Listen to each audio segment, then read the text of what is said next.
Hello everyone. Today I'm going to start a new series which is about SimCenter 3D. It's a simulation software and which is just an extension to the NX which generally we use. So if you have you are familiar with the NX software, then this is going to be very easy for you. Now this video series what I'm going to make, it's not going to be a theoretical video. It will be how to use the software in a way that you can use it to simulate things. It's about knowing the interface of the software. It's about knowing the technicality, the features of the software, and mostly it will be all about the software itself, not about the theory behind it. So for the theory, we'll be having different videos, but this series will not be about the theories at all. Okay, so as soon as you open the SimCenter 3D software in your system, this is something what you will be seeing at your system interface. Okay, and as soon as you see this thing, you will be confused actually what you will be doing. So suppose, let's for the discussion sake, we have a new model which is easy for all of us to do because we all are familiar with something which like NX or something. So suppose, just for discussion's sake, we have this block model with us. Okay, now from this part onwards is where SimCenter 3D comes in picture. Okay, so SimCenter 3D is mostly going to be a simulation background software, and we will be doing the simulation in terms of the structural simulation. We can do thermal simulation, we can do kinematics also, but as of now in this video we'll only focus on the interface. So the first thing you do as soon as you are done with the importing the model, or if you have the model ready, you go to this application which is presented here in the extreme right. If this is not showing to you, you just go to right click and then check mark this application thing. And this process is going to be same for all the cases, no matter what the analysis you are running. Okay, so this application, and simply you have to go for the pre and the post. Now depending upon your system configuration, this may open fast, this may open slow, but it will be similar all the cases.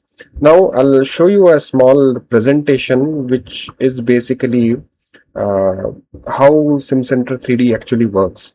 So there are only three parts of this software which we have to take care. First of all, the part file. I hope everybody will be able to take care of the part file. Your part file will be ready, and then so that you know actually what part you will be using for simulation. So part file should be okay as soon as you import it.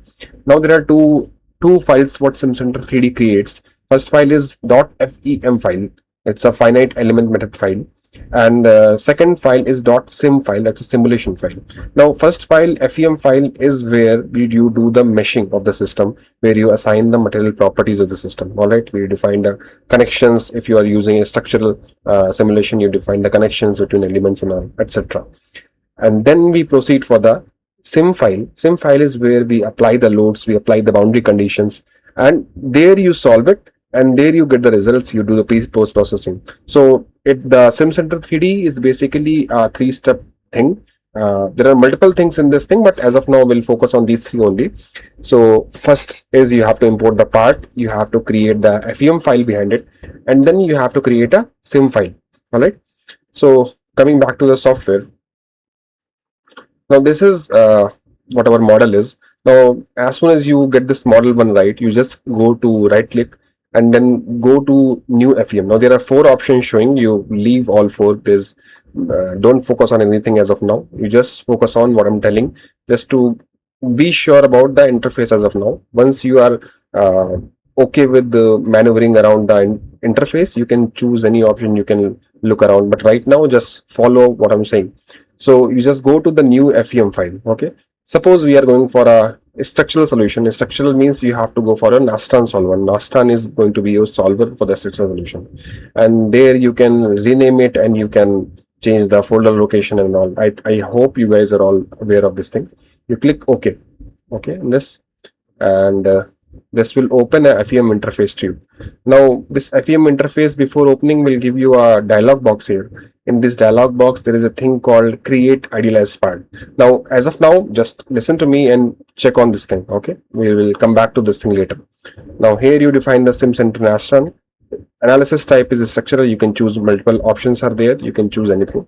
Okay, and then click OK. And then this left hand panel you will see, this is a simulation navigator. Now this is a navigator. If you get lost anywhere, you simply go, you wander around, you check what exactly is what. But as of now, you go to this first one only, simulation navigator. Here, this is the FEM file that what we are trying to create.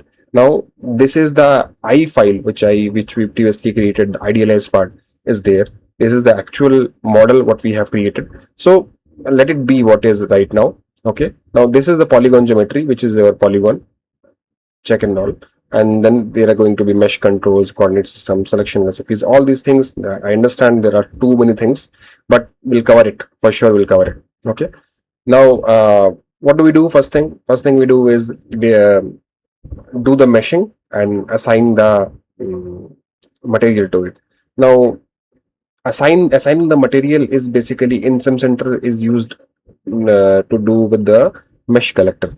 Now if you click here in the mesh collector, in the properties block, there's a mesh collector. Suppose you are making a 3D mesh, then you have to choose 3D and then collection type solid, and then you have to define some solid properties here. For that, you go to this create physical, and then you define the properties. Here you define the materials of it. You again choose some materials. You will be having a lot of options which are by default given by the SimCenter, but you can also at the same time you can create a material from this point. Okay, so it will give you a proper interface where you can all input the values as per the requirement.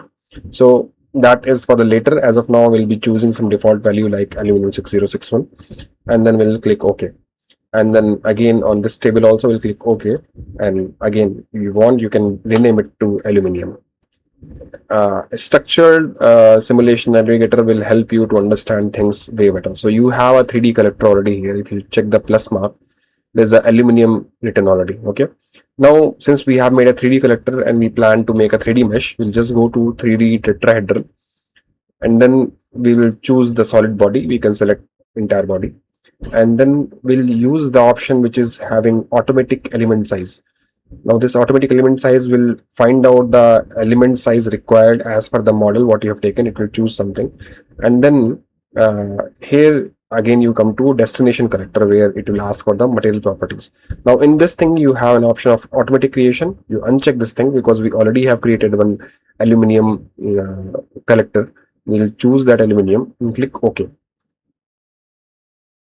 Now this geometry will be meshed. So if you see, there are nodes, there are elements, everything is in the system already there. Okay, so that's all for the FEM file generation of this thing. Now from here onwards we'll move towards the sim file model of it. Now sim file is, if you remember, sim file is where we apply the loads, the boundary condition, the stress, the contour results, all these things what we'll be seeing in the sim file.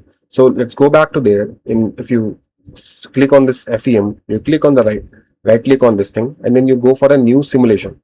Now in this new simulation, again you have to go for a Nastran sim type. So if you remember previously this was FEM, now this time is this sim. Again you choose your model, the name, the folder, and you click OK to this thing. Okay, it might take some time depending upon your system configuration, and then it will ask for some Nastran structural solve. You just click OK to it. It will ask you for some solution definition. We'll come back to it. Here, if you see, the home interface is changed where your properties are there. Now, here if you see, it is giving the load types where acceleration, forces, bearing, torques, moment, pressure, gravity, rotation, everything is mentioned. In the constraints, you have a user-defined constraint, the fixed constraint, rotation constraint, translation constraint, pin constraint, all the things which you have. Okay.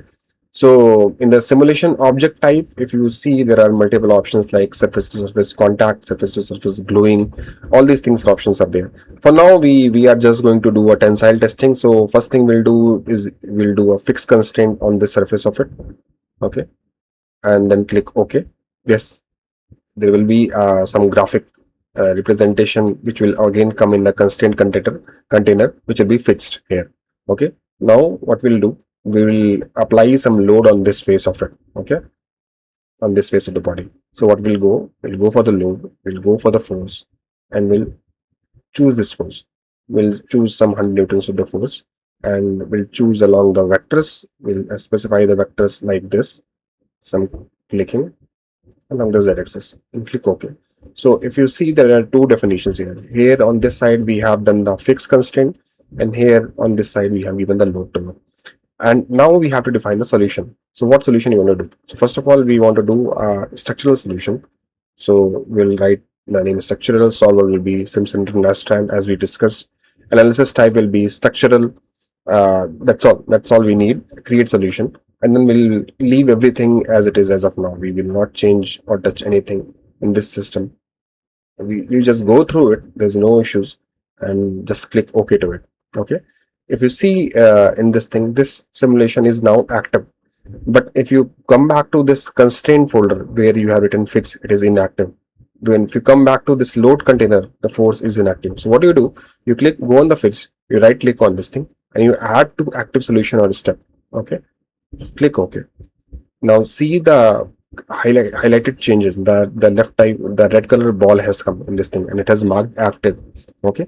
Similarly, the force also, you put this thing and you mark as add to active solution.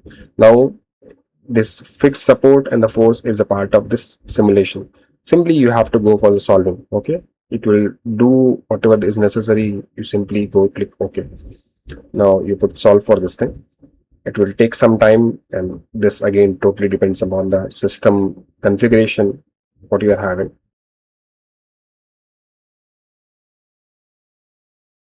So I think there is some issue being faced because we have not saved the model. So I'll try to save it first, save as into some location on the desktop or somewhere.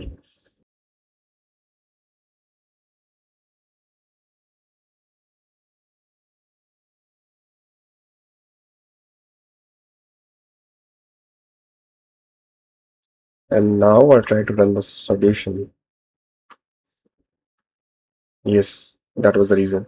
So solution is completed, and review all the message. We can say yes or no, doesn't matter. We'll say no as of now. We'll just cancel it. And then we'll go to this structural simulation and go to the structural results. And here it will show you the results of displacement, rotation, stress, etc. So if you want, you can also generate a animation behind this thing. So this is all going to be very detailed explained in the upcoming videos, but this video was totally about to give you an idea how the interface looks, how the interface works, and probably if you have the idea moving around the interface, it will not be a tough job to get the work done. So totally, if you see, there are three things only what we have done, as we have discussed previously. Three things. One is a part file. This is the part file what we have made. Next is the FEM file. In this FEM file, what we have done is we have created a 3D collector, and then we have created a 3D mesh. Okay. And the third thing is a sim file. In the sim file, we should apply loads and boundary conditions, and the same what we have done here also. We have created loads, we have created boundary conditions, etc. So yeah, that summarizes this discussion, the very first discussion of this series. And hopefully in the next video we'll try to do a real simulation. We'll try to dive more deeper into a particular topics, like what is the idealized part, how we can make multiple FEMs, what is selection recipe, how to do thermal analysis, how to do structural analysis, how to do vibration analysis. This will all be covered in this video series. So I'll suggest you guys to stay tuned. All right. See you.